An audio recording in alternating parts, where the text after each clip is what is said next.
गौतम बुद्ध का कहना था कि हर पुरुष की 4 पत्नियां होनी चाहिए। इसके पीछे महात्मा बुद्ध ने एक दिलचस्प कहानी सुनाई।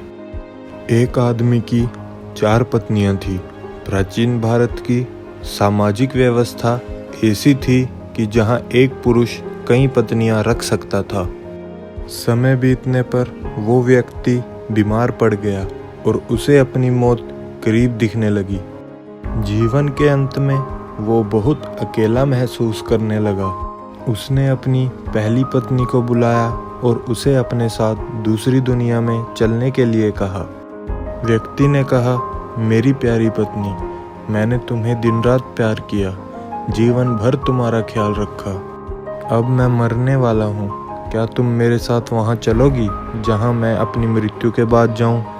उसे उम्मीद थी कि उसकी पहली पत्नी का जवाब हाँ ही होगा, लेकिन उसने जवाब दिया, मेरे प्यारे पति, मुझे पता है कि आप हमेशा मुझसे प्यार करते थे और अब आपका अंत करीब है।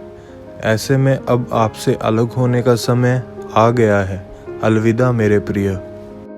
इसके बाद बीमार पुरुष ने अपनी दूसरी पत्नी को बिस्तर के पास बुलाया और मौत के बाद के सफ़र पर साथ चलने की विनती की। मेरी प्यारी पत्नी, तुम जानती हो कि मैंने तुम्हें कितना प्यार किया है। कभी कभी मुझे डर लगता है कि तुम मुझे छोड़ दोगी, लेकिन मैंने तुम्हें दृढ़ता से थामे रखा। मेरी प्रिय, मेरे साथ दूसरे सफ़र पर चलो। दूसरी पत्नी ने जवाब दिया, प्रिय पति, आपकी पहली पत्नी ने आपकी मृत्यु के बाद आपका साथ देने से इनकार कर दिया, फिर मैं भला आपके साथ कैसे जा सकती हूँ? आपने मुझे केवल अपने स्वार्थ के लिए प्यार किया है। मृत्युशा पर लेटे हुए पुरुष ने अपनी तीसरी पत्नी को बुलाया और उसे भी अपने साथ चलने को कहा।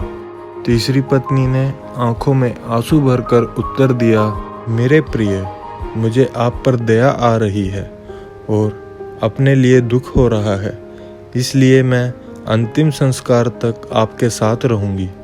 इस तरह तीसरी पत्नी ने भी उसके साथ चलने से इनकार कर दिया।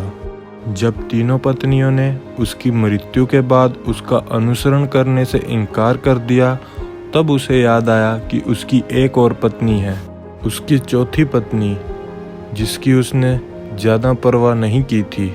चौथी पत्नी के साथ उसने हमेशा एक दासी की तरह व्यवहार किया और हमेशा उसे दुत्कारा था।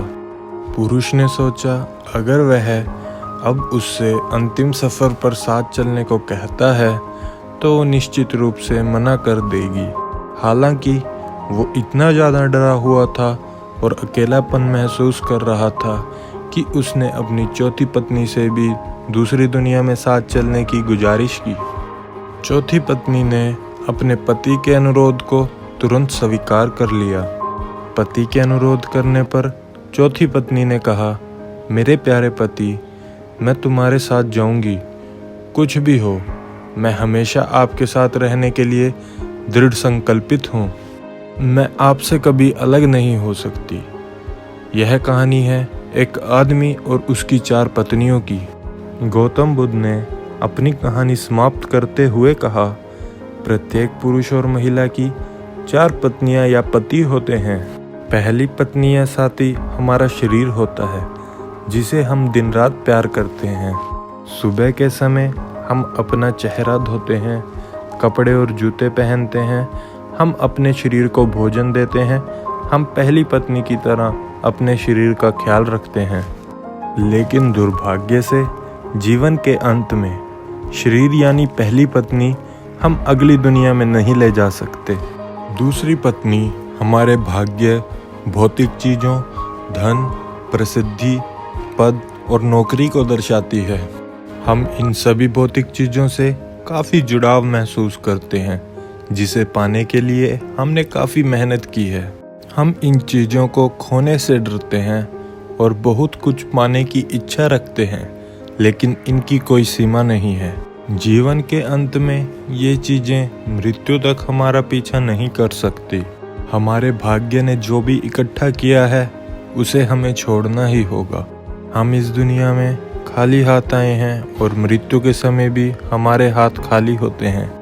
जैसे दूसरी पत्नी ने पति से कहा था, तुमने अपने अहंकार और स्वार्थ के लिए सिर्फ मुझे अपने साथ रखा और अब अलविदा कहने का समय आ गया है। बुद्ध कहते हैं कि तीसरी पत्नी का अर्थ यहाँ हमारे नाते रिश्तेदारों से है। यह हमारे माता पिता, बहन और भाई, सभी रिश्तेदारों, दोस्तों और समाज की तरह हैं। वो आंखों में आंसू लिए हमारे साथ शमशान घाट तक ही आ सकते हैं। वो हमारे लिए दुखी और उदास रहते हैं। इसलिए हम अपने शरीर, भाग्य और समाज पर निर्भर नहीं रह सकते। हम अकेले आते हैं और अकेले ही इस दुनिया से जाते हैं। मृत्यु के बाद कोई हमारा साथ नहीं दे सकता।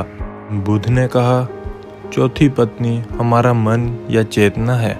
जब हम गहराई से यह पहचान जाते हैं कि हमारा मन क्रोध, लालच और असंतोष से भरा हुआ है, तो हम अपने जीवन को अच्छे नज़रिए से नहीं देख पाते हैं। क्रोध, लोभ और असंतोष कर्म के नियम हैं। हम अपने कर्म से कभी पीछा नहीं छुड़ा सकते हैं। जैसा कि चौथी पत्नी ने अपने मरते हुए पति से कहा था, तुम जहाँ भी जाओगे मैं तुम्हारे पीछे चलूँगी। कहानी को अंत तक देखने के लिए धन्यवाद। उम्मीद करता हूँ आपको कहानी प्रेरणादायक लगी होगी और जाते जाते चैनल को सब्सक्राइब जरूर कर लीजिए।